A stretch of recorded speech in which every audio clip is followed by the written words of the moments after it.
Ladies and gentlemen, this is The Lean Startup, the channel for business, entrepreneurship, and self-development. And today, we're going to give a brief outline on how you can grow your business with limited resources. Whether you're just starting out or have been in business for a while, you probably know how important it is to make the most of your resources. But with so many businesses struggling, it can be difficult to know where to start. That's where the Lean Startup model comes in. This proven approach has helped countless entrepreneurs grow their businesses and achieve success, even with a limited budget to begin with. So, let's get started. Firstly, you need to define your value proposition, or in other words, what is your competitive advantage? And the first step in creating a cost-efficient business when starting on a limited budget or even no budget is to clearly define your value proposition. That means figuring out what sets your business apart from the competition and what problem you're solving for your customers. Think of it like a sat-nav. If you know exactly where you're headed, you can make sure you're not driving in circles or making any unnecessary stops along the way. And the same goes for your business. When you know what makes you unique and what your customers really want, you can make sure that you're spending your budget wisely to get the best bang for your buck and not wasting time and money on things that don't have a return on your investment. See, a lot of people start businesses with no idea why they start that business. It's usually because they see everyone else doing it, but we all know only a very small percentage ever crack business successfully and grow to anything even remotely sizable, to a level that would give you financial freedom. Very few actually get there. And this is usually because most of these people are choosing business models or niches that are super saturated and then wonder why they aren't making any sales. It's like being on the 47th page on Google. Like, no one's gonna buy your service or product. I recommend you find out what makes your product or service unique and different to everyone else, and then push that really hard. A good rule of thumb to test out if your value proposition is any good is to literally ask yourself, would I buy my own service or product? Most people would automatically say yes, but I want you to think deeply about this and try and completely detach yourself from the business. Only then can you truly give an honest answer if you'd actually buy your own product. And I say this because if you can't even convince yourself, how the hell are you going to convince anyone else? Next up is customer development. And this means talking to potential customers and gathering their feedback and learning what they really want. This will help you refine your value proposition and ensure that you're on the right track. So let's put these examples into stories so you can understand better. But imagine you want to build a hotel, but instead of just building a big hotel right away, you want to make sure it's what your friends want to stay in. So you ask your friends what they like, what they don't like, and what they want in a hotel. That way, when you build it, you build exactly what they want. And that's what focusing on customer development means in business. By understanding what your customers really want and need, you can build a business that serves them better with less waste. You don't have to build things that your customers don't need.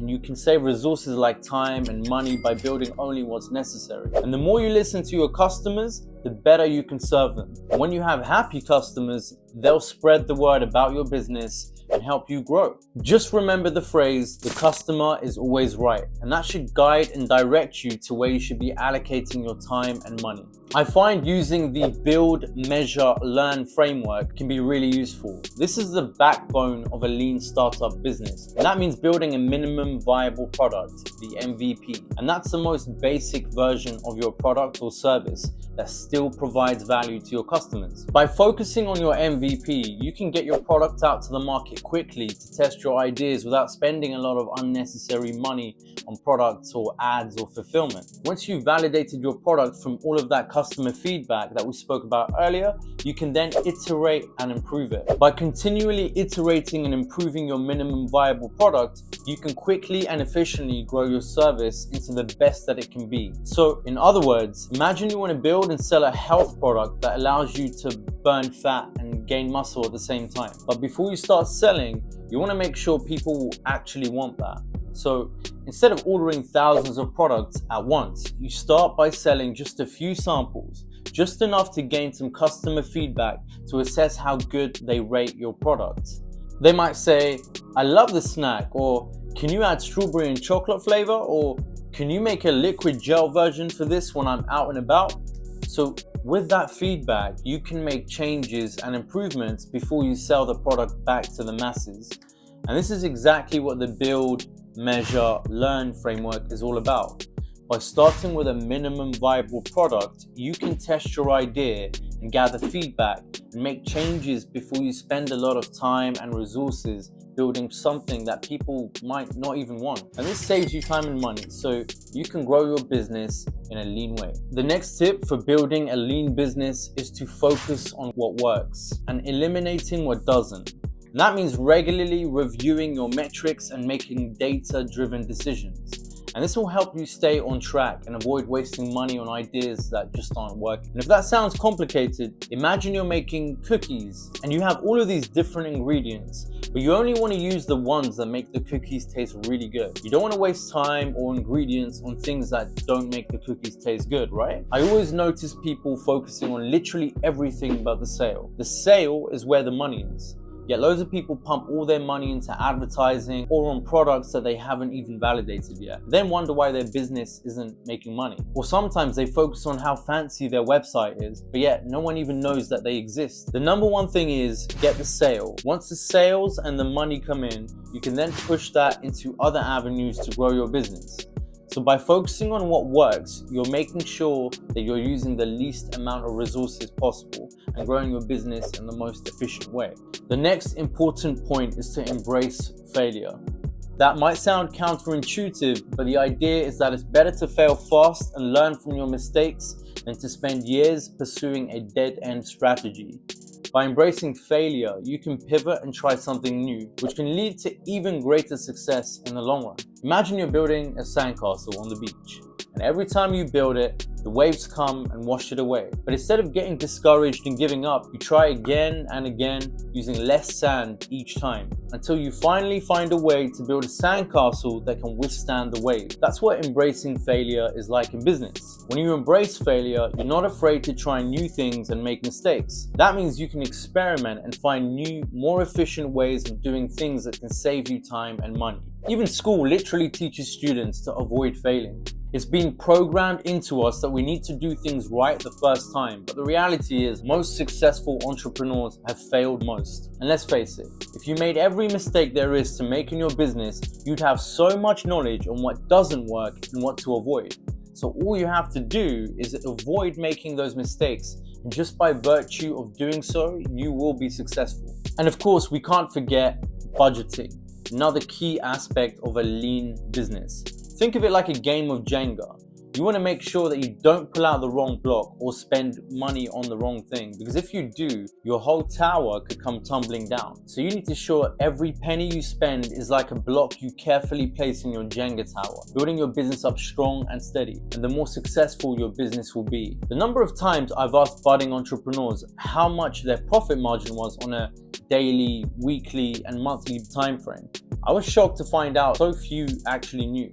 And this surprised me because I'd never be able to know how to allocate funds in my business appropriately if I didn't know how much profit I'm working with. For example, if you made 5K profit in a month but spend 10K on ads with no idea what you're getting back in return, your business is doomed.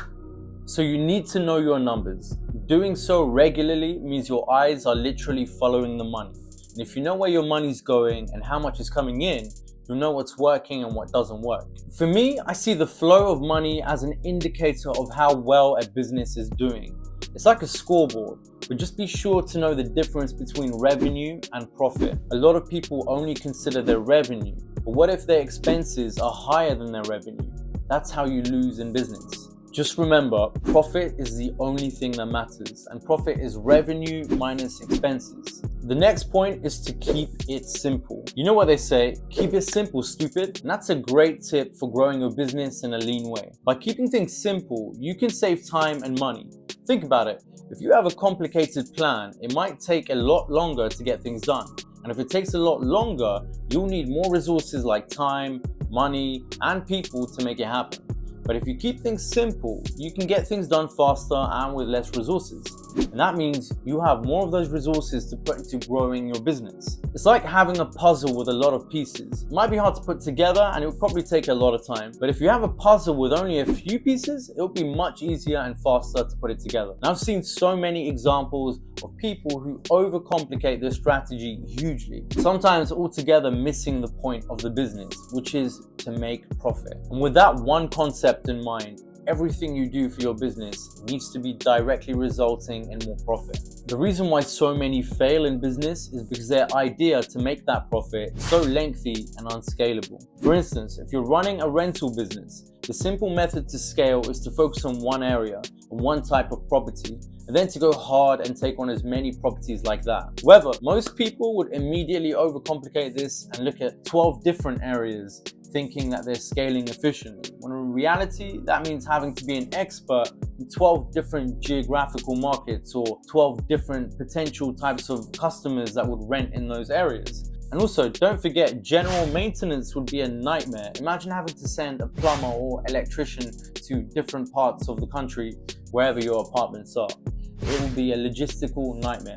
Yet, so many people think this complicated strategy is the way to go. As Alex Hormozy once said, simple scales, fancy fails. The next tip to having a lean business is to collaborate and network. When it comes to growing your business on a budget, collaborating is like having rocket fuel. And here's why. By reaching out to other entrepreneurs, you can access new resources that you might not have had access to otherwise. For example, let's say you're starting a meal prep business and you need a kitchen to cook your food in. By networking with other entrepreneurs, you might find someone who already has a kitchen and is willing to let you use it for a small fee. This saves you money and helps you keep your costs low. Another way collaborating and networking can help is by sharing information and knowledge. For example, you might know someone who's been in business for a while and has figured out how to get supplies at a discount, which obviously will save you money if you're ordering a product in bulk. Being an entrepreneur is already a lonely journey, so it's naturally going to be hard, but it doesn't have to be lonely. You can always reach out to like-minded groups,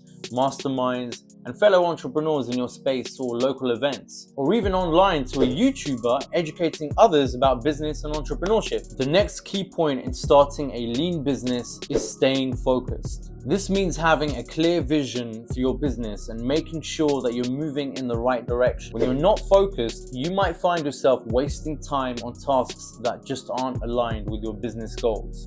And when you're working with a limited budget, it's even more important to stay focused so that you can make the most of what you have. By keeping your eyes on the prize and staying focused on your vision, you'll be able to achieve more with less and growing your business in a lean, efficient way. See, most people who fail in business usually spread their attention onto many different business ideas and side hustles, thinking they're onto something by being at the forefront and trying all of these cool, shiny new side hustles, when in reality, all they're doing is robbing their attention span from the one thing that will make them sales and profit. Imagine your attention span is a battery full at 100% at the start of your day. As the day goes on, the battery gets drained, just like your phone does. So by focusing on one business, you can go really deep and far that day with your battery. However, what many entrepreneurs mistakenly do is follow all of these different side hustles, splitting up their energy and attention onto all of them, never really going too deep in any one of them, because they only touch the surface of their multiple side hustles and eventually they burn out. So I urge you to stick to one. It doesn't matter what that is, just stick to one and give it at least 6 months before considering a change. So that's it. These are some of the key steps of a lean startup blueprint and how you can use it to grow your business with a limited budget. By following these principles, you can allocate your time and energy properly to achieve success in your business. If you found this video helpful, make sure to like and subscribe for more content like this. And if you have any more questions, put them in the comments below.